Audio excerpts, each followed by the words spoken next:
Hey guys, Zone here. Just coming here to give you a quick update of the first 2 days of the season. The character is now level 81. We are still before our basic setup completion. We have yet to kill a shade, but the build is feeling quite good. I have just reached Empower Monoliths last night. I'll be doing a few echoes today just to get my Weaver points going. And yeah, I'm just gonna showcase my gear real quick here. I've found a 1 LP Dream Throne. I found a tier 6 level, melee void damage. We slammed that into Pro Sanctum. This pretty much will carry us all the way up until we get Apathismo. I found a nice Decayed Skull. Um, this can service you until you find a good Leonine helmet. Very nice, unique, mainly for the increased void and necrotic damage, and some armor. The mana here is just like nice extra, nothing too special. Amulet, random exalted amulet with some void penetration, resists area. Again, campaign drops have been quite mid, and apparently there was a bug that made it so that the last 200 items, 200 weapons were dropping for us, according to the last hotfix. Sorry, that's that. Titan Heart, 1 LP. I'm now fishing for a tier 7 Warpath to slam into this. So for now, it's gonna be a clean Titan Heart. Got it from Prophecies. Again, quite common, quite easy to get.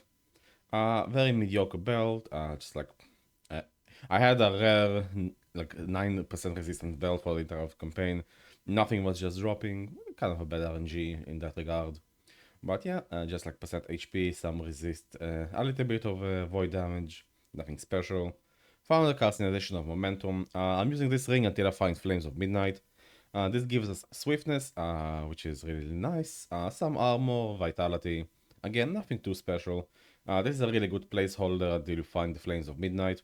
I do have a 1 LP in my inventory. Would probably try to slam tier 6 strength at least, just to get a little bit more juice out of the build. This ring I found like from one of the omens. Again, mainly used for the resists on the corrupted affix there. Nothing too special. Again, this will be like replaced ASAP when I find a proper ring from prophecies. I'm using a code of the Race Sentinel. The +1 Sentinel skill is really useful, and the implicit -3 to melee attack mana cost actually feels quite amazing to use. I feel like it. I felt like ever since I've put it on, Warpath has been sustaining much better. I have no idea if it actually does work. Like for my testing, it seems like yeah, right now we are regenerating. I don't want to take it off because it will screw up all my skill trees, but yeah, you get the point. Just a clean Dark Stride. Nothing special. I do have movement speed dark stride cooking inside of Nemesis. I got lucky with an X, so I'll have probably a tier 6 movement speed dark stride after a few echoes here. And yeah, and the special shout out for these gloves. I've completely missed these gloves when I was like doing the planner. Apparently, when you just do the same thing over a couple cases, you stop like trying to improve and innovate. Wing guards are actually a sleeper like best in slot for basic setup apparently, just because it's about up to 40% melee attack speed. We don't gain we can deal critical strikes. We cannot gain critical strikes, right? But we don't plan on doing critical strikes anyway for the basic setup. And the chance to gain haste is really fun in monoliths. You just speed through the packs and it feels amazing. I'm probably gonna post updated planner for these, but it's gonna be probably wing guards with the same slams, attack speed, and hybrid health. But yeah, I need to check like their LP still. But yeah, like how it is to get LP on these. But yeah, these gloves are amazing for leveling. I would definitely fish for these from them from the prophecies. They do do it to give you a lot of quality of life. But yeah, let's show you guys the clear real quick. So this is like just like start of Empower Monoliths corruption, hunt corruption, nothing like crazy yet. We have been taking it slow this season. Like I'm not rushing towards anything. I just want to have like a good time doing it. Yeah. So Warpath. I've been playing Warpath since level 2. Essentially, we did The whole reckless spin tech. Once you get reckless spin, you can sustain it, and then you just level it up with Warpath. We did have like an interesting situation when we start unlocking more specialization slots. So we realized that we cannot use any of the Void Knight early skills until we get Dark Nexus, because we just cannot sustain the mana. So our second specialization slot was actually Lunge, just to get more increased cooldown reduction, so we can jump between packs. And then the third specialization was Devouring Orb, just because it is not very mana hungry. It can give you mana regeneration as well. It's quite nice. Doesn't tax you too much. And once we got the first point, Dark Nexus is pretty much self-sustained. And yeah, from then onwards, we just like pretty much breeze through the campaign. We found a nice corrupted two-handed axe and sword from the Omens, which was quite a nice boost to our leveling experience. Yeah, the co-op items are quite fun. They're quite nice. It's gonna be nice if you don't get stuck on the corners here, right? This is pretty much the character right now at its core power level. I'll say this is like acceptable levels of power in the start of Ahan Corruption. We are like missing most of our core pieces anyway right now, so I mean having this much of ease in the oh, never mind. What killed us? Poison. Really? Huh. I think I got caught by something I should not have been caught by. Whoops. Well, some bloopers for the video, but yeah. Essentially, I just want to clear this monolith so we can do a shade fight. Yeah, I'll show you the shade fight as well. It's gonna be my first shade of the season as well. Or maybe we get lucky, we find the first apophismo on a video. But not streaming right now yet. Come on.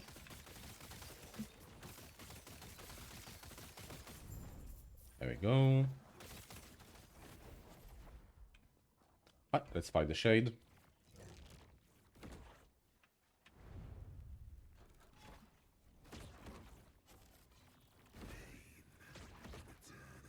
I know I can find the boss, I saw the prompt, but yeah, I feel like the Dragon Boss has been bugged this season. Its AoE explosion is way bigger than it should be, so I'm a bit scared to face him right now until I realize like where I can actually stand in the fight, since the indicator does not actually show where that attack lands.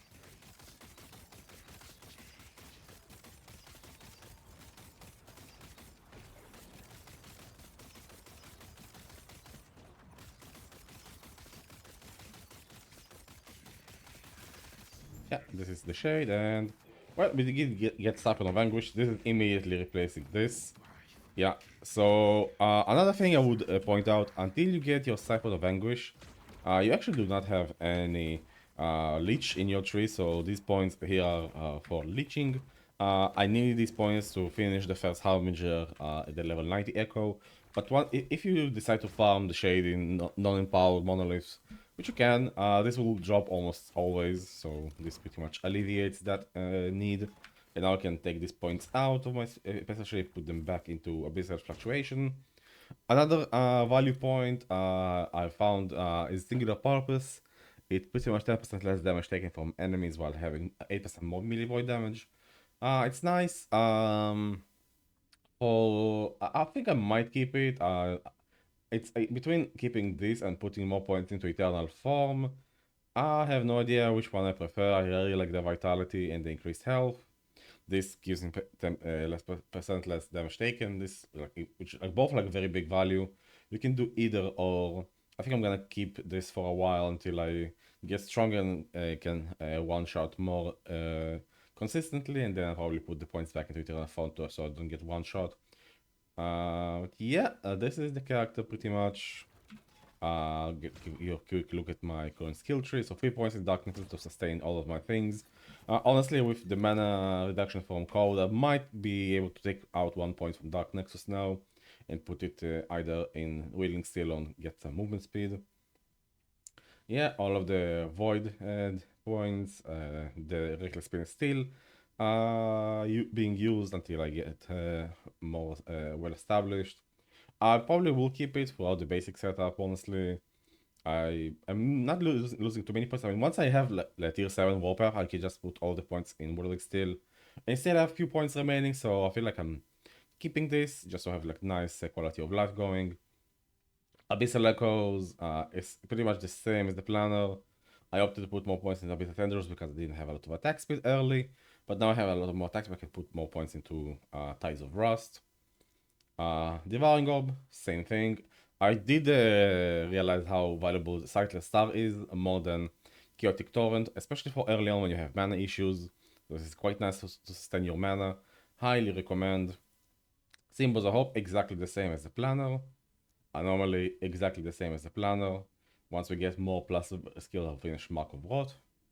But yeah, this is pretty much it, guys. Fast update for the build for the last 2 days. Because there we just finished the Act 10, and second day we reached the Power Monoliths. And today, hopefully, I'll get all of the gear going, get some prophecies going. We are like rank 7 already COF with 26,000 favor in the store, so I'm expecting big upgrades to come today. But yeah, thank you guys for watching this build update, and I'll see you guys next time. Cheers.